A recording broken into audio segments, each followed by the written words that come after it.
I can't tell you the number of times I've stood before a jury, selecting that jury, and the process is called voir dire.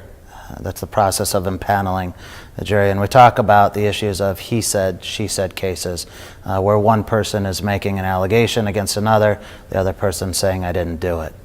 That happens very often. And so it's amazing the number of times that clients come into our office and they say, well, how could this possibly be that I'm being indicted, that I've been charged with a crime when only one person's word, it's just, that's all that's there, one person saying I did something. Can you actually be prosecuted under that circumstance? And the answer is unequivocally yes.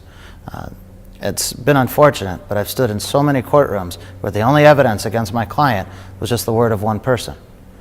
And so the answer to that is yes. The answer to that is that just because that is the situation, a prosecutor is not necessarily going to throw that out.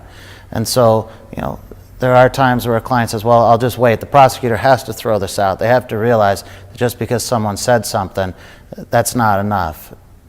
If you do find yourself in that situation, you know, I submit to you that it is enough. And that case, just the he said, she said, one person saying something happened, has gone to the jury. The jury has had to decide that case. I've been there. I've seen it all too often. If the case is not prepared correctly, you do run the risk of a conviction based merely upon that evidence. So at our law firm, we prepare as though there are 100 people accusing you of that offense.